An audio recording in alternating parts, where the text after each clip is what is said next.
40টি দেশের 600-রও বেশি দেশি বিদেশি বিনিয়োগকারীদের নিয়ে ঢাকায় শুরু হয়েছে বাংলাদেশ বিনিয়োগ উন্নয়ন কর্তৃপক্ষ বিডার আয়োজনে বিনিয়োগ সম্মেলন 2025। সকালে রাজধানীর একটি হোটেলে বাংলাদেশ স্টার্টআপ কানেক্ট প্ল্যানারি সেশনের মধ্য দিয়ে সম্মেলন শুরু হয়।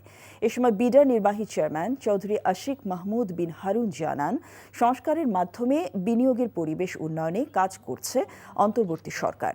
বিশেষ করে প্রতি বছর লাইসেন্স নবায়নের ঝামেলা থেকে বিনিয়োগকারীদের মুক্তি দিতে উদ্যোগ নেওয়া হয়েছে। এদেশে বিনিয়োগ করা আগের চেয়েও সহজ করা হবে বলেও জানান তিনি। অনুষ্ঠানে বাংলাদেশ ব্যাংকের governor doctor Ahsan H Mansur বলেন, অন্তর্ভুক্তিমূলক অর্থনৈতিক ব্যবস্থা গড়ে তোলাতে কেন্দ্রীয় ব্যাংক কাজ করছে। উদ্যোক্তারা স্টার্টআপ মাইন্ড নিয়ে এগিয়ে এলে বাংলাদেশ ব্যাংক সহায়তা করবে। এদিকে সম্মেলনের অংশ হিসেবে চট্টগ্রামের 2টি বিশেষ অর্থনৈতিক অঞ্চল সফর করছে 60 জন বিদেশি বিনিয়োগকারী প্রতিষ্ঠানের প্রতিনিধিরা।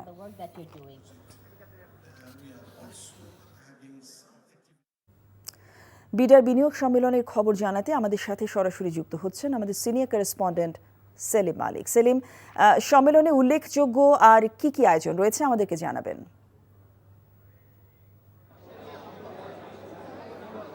যশোদা, একটা তথ্য জানিয়ে রাখি, সেটা হলো যে এই সম্মেলনে কিন্তু আনুষ্ঠানিক উদ্বোধন হয়নি, প্ল্যানারি সেশন এবং বিদেশি বিনিয়োগকারীদের ফিল্ড ভিজিটিংয়ের মাধ্যমে কিন্তু এই সম্মেলনটি শুরু হয়েছে। 4 দিনের সম্মেলনের প্রথম দিনে আমরা যেটা দেখতে পাচ্ছি সেটি হলো সকাল 9টায় চলে গিয়েছে চট্টগ্রামের 2টি বিশেষ অর্থনৈতিক অঞ্চলে 60 জন বিনিয়োগকারী চলে গেছেন এবং চট্টগ্রাম আমাদের যে কোরিয়ান ইপিজেড এবং দেশীয় যে বিশেষ অর্থনৈতিক অঞ্চল সেখানে 60 জন বিনিয়োগকারী ঘুরে দেখছেন এবং সেখানে কী ধরনের বিনিয়োগ করা যায় এবং কোন খাতে বিনিয়োগ করা যায় সেই সব অঞ্চলগুলোতে সেগুলো কিন্তু তারা ঘুরে দেখছেন। এবং ঢাকায় কিন্তু প্ল্যানারি সেশন এর মধ্যে একটি হয়ে গেছে এবং সেই সেশনের কিন্তু প্রথম যে বক্তব্যটি আসছে সেটা হলো বিডার চেয়ারম্যানের পক্ষ থেকে। তিনি জানিয়েছেন যে আগের যে কোনো সময় চেয়ে এখন বিনিয়োগকারীরা খুব সহজে বাংলাদেশে বিনিয়োগ করতে পারবে। বিশেষ করে এখানে যে ইজ অফ ডুইং বিজনেসের যে জটিলতাগুলো ছিল, নিবন্ধনের যে জটিলতাগুলো ছিল, সেগুলো কিন্তু আর থাকছে না এবং ওয়ান স্টপ সার্ভিসের মাধ্যমে বিনিয়োগকারীরা খুব সহজে এখানে বিনিয়োগ করতে পারবেন।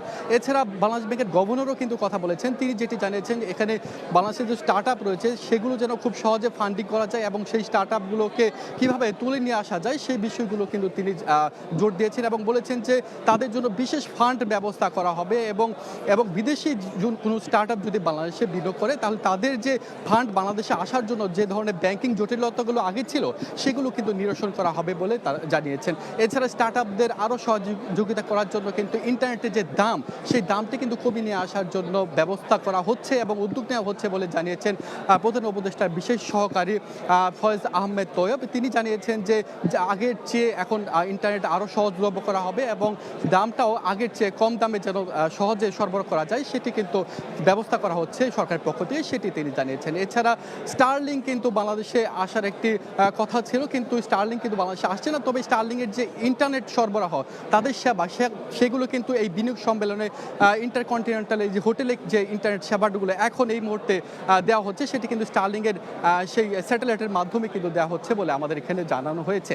এছাড়া 4 দিনে যে এই বিনিয়োগ সম্মেলন 10 তারিখ পর্যন্ত চলবে এবং এখানে বেশ কিছু সেশন অনুষ্ঠিত হবে এবং সেই সেশনের মাধ্যমে বিনিয়োগকারীরা বাংলাদেশে আসলে কোন খাতে বিনিয়োগ করতে পারবেন এবং এইখানে বিনিয়োগ করলে কী ধরনের তারা লাভ নিয়ে যেতে পারবেন সেই বিষয়গুলো কিন্তু বারবার তুলে আনা হবে এবং বাংলাদেশ সম্পর্কে একটা ইতিবাচক ধারণা বিদেশিদের কাছে তুলে ধরা হবে বলে আমাদের জানানো হয়েছে। তো এই ছিল আমার কাছে বিনিয়োগ সম্মেলন থেকে খবর। দর্শক, জানছিলাম বিনিয়োগ সম্মেলনের খবর। বান্ডেল থাকলে প্রতি সেনমানিতে টাকা বাঁচবে। বিকাশ সেনমানি বান্ডেল কিনে জিতুন প্রতি লেনদেনে।